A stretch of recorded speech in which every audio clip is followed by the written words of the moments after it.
Hi folks, today we're going to be making homemade kimchi. Now one thing with a lot of the camping that I've been doing is I'm learning a lot about being self-reliant and self-sufficient. So obviously when you're in the outdoors, this means fishing, foraging, building, and cooking on your own. How I try to adopt that idea in the city is I try to buy as many raw ingredients or grow them if I can and make things from scratch.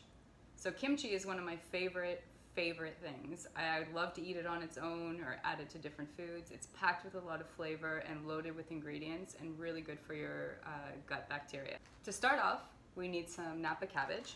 So you're gonna clean and wash these and then remove them from the base.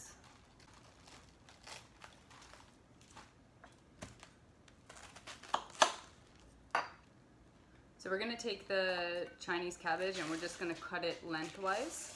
You don't need to be super meticulous about this. They don't need to look exactly the same. This kind of a width is pretty good. And then depending on how long your cabbage was, you might wanna cut them in half just so that they become pieces that are easier to eat.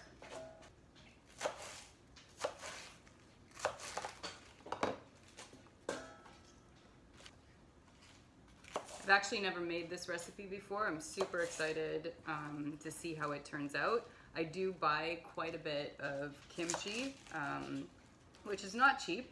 A regular kind of 500 milliliter jar size costs about anywhere from $6 to $12 depending on the brand that you're getting. So this should be definitely a game changer for me.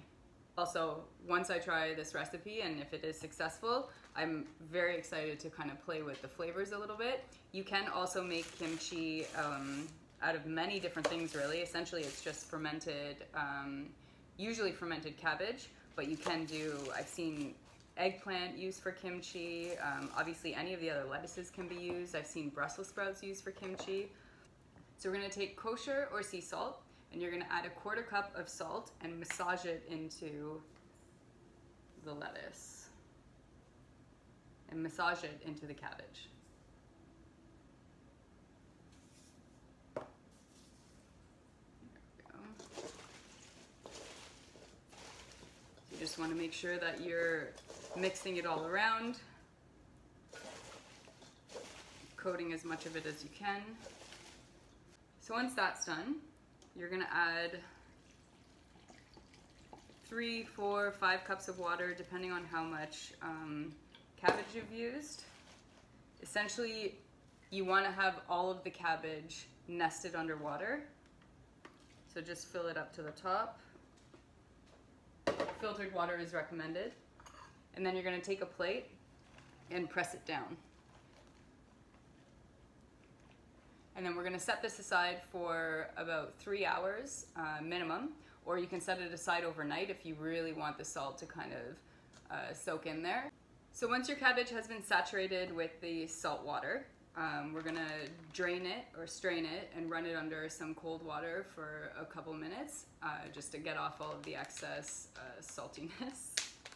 Now I have a bag here that I had marinated overnight in the salt solution because I am going to be doing a couple batches of the kimchi. As you can see, I had a same size bowl filled. It really compressed down into a small amount. So keep that in mind when you're purchasing it. It will shrink down quite a bit. So we're gonna let that rest for a bit and prepare some of the rest of the ingredients. So for the next step, we're gonna need some finely chopped or minced garlic, or grated if you'd like, as well as a tablespoon of grated ginger. So for the garlic, I'm using 5 cloves, which was recommended. Probably going forward, I might use more because I love garlic and it's really good for you. But right now I'm following the recipe to a T because it's my first time. And then we're just gonna grate the ginger as well.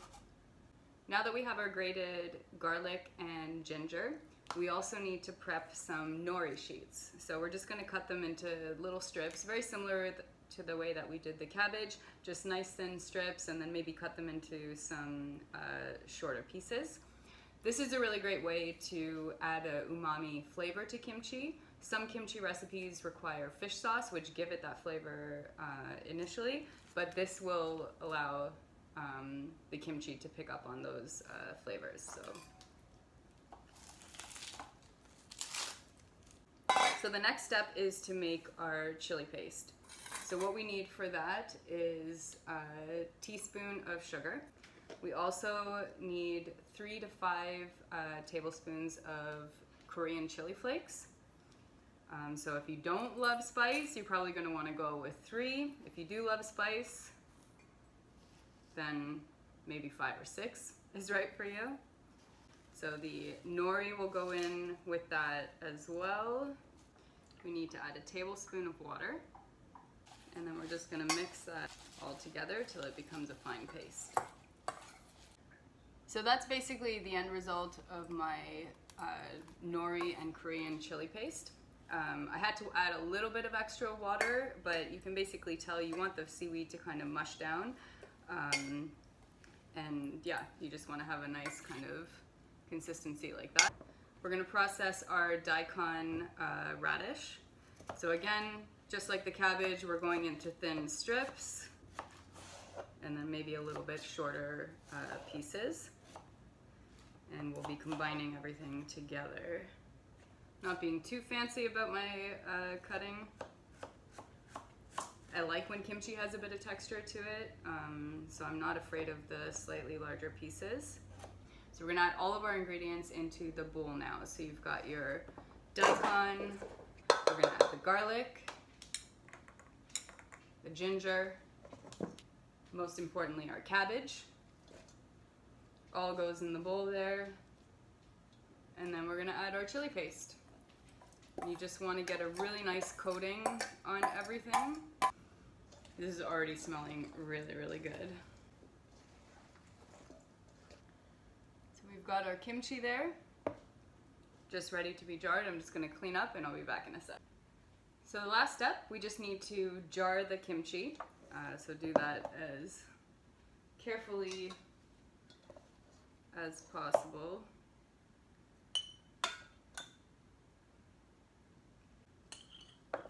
This smells so good, I kind of just want to eat it right now.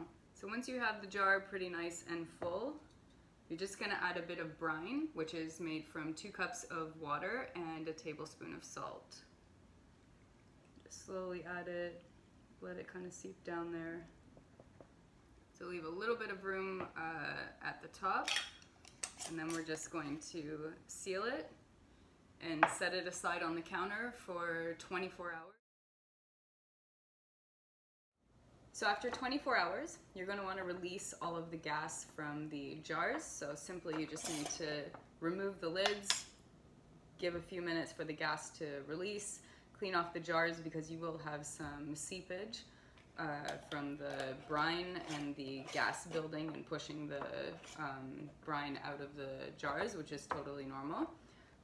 I do recommend, because that does happen, if you want to leave the jars on a pan or even a plate, or at least on top of some paper towel so you don't have a huge mess on the counter, is probably a good idea.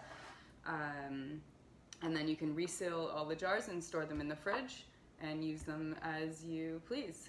I do recommend at least a few days just to allow the flavors to build a little bit more, but the kimchi is good to eat right away if you'd like. And now we can do a taste. So this has been about 5 days since I've released the gas and had the kimchi marinating in the fridge.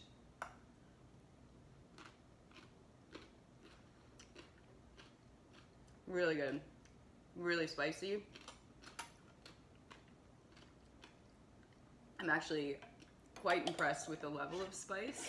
I know when I kind of tried it as I was jarring them, I wasn't really I didn't really think that I had added enough spice, but it's definitely built over the last few days. So I'm definitely impressed with how this recipe turned out, and I look forward to trying some new recipes and altering the spice a little bit in the future. I will leave the recipe below for this particular kimchi recipe using the Korean chili flakes. I'll also put a link to where you can get some jars if you don't have some. Amazon has some really good deals just as like a starter pack if you want to start making some homemade kimchi or even doing some pickling at home. I hope you enjoyed the video. I'll leave the link below to where you can get the jars as well as the recipe for this Korean style kimchi. As well, please leave your comments, let me know how you like the recipe, or if you have a recipe that you think I'd like to try, I'd love to hear about it. Thanks again for watching. We'll see you next time. Have a great day.